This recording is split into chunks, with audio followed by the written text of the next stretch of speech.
series and realities of contemporary craft and design today.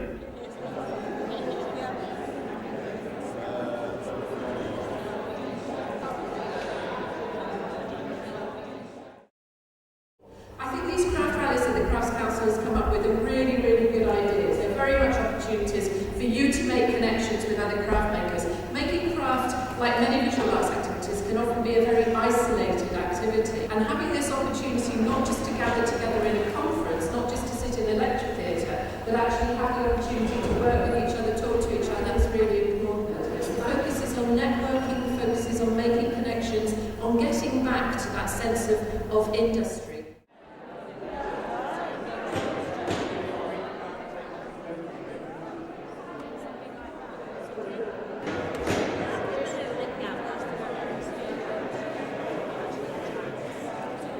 I would like to talk to you about the way we think about craft and offer an alternative thought that I believe might aid the status of craft practice itself. And I was also at the same time thinking about the environmental impact of glass and how much energy it takes. Is there ways of making glass easier? The processes that I use were very much handmade techniques, looking at basketry, looking at origami. Makers themselves do not create many of the problems that craft seems to get itself into, but rather it is writers and more generally held attitudes about craft that seem to persistently pervade somehow.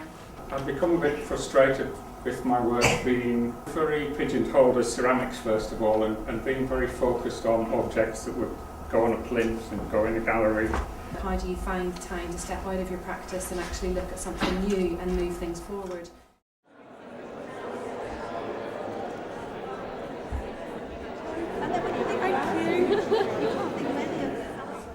But the people who want it, why do they get it? It's not about passion, it's about purpose. It's about knowing where you want to be.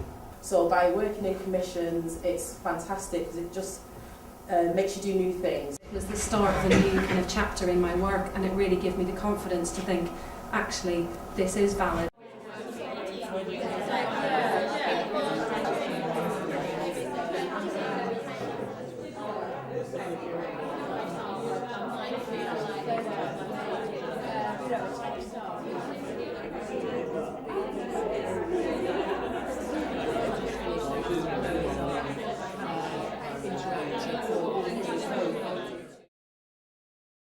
This we have a box, as it says on the front, of precious promises.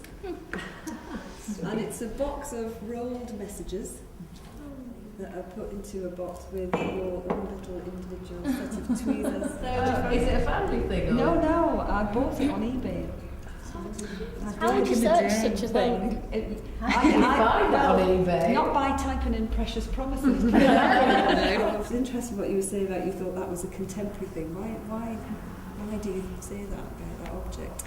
Because I just think people don't really get that nowadays. and I've seen sort of similar sort of things at some of the shows here over the last couple of years. Relationship between the hand and the machine, craft and design, that all those sorts of elements.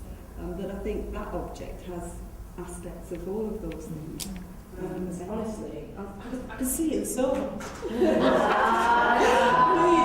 as a one-off, and I can, my customers, if it had something that was.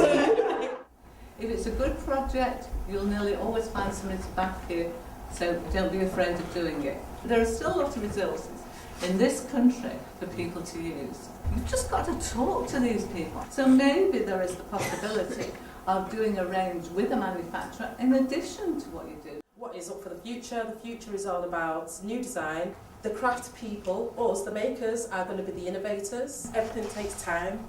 Trust your instincts and dream a little. Look at the vision and the budget.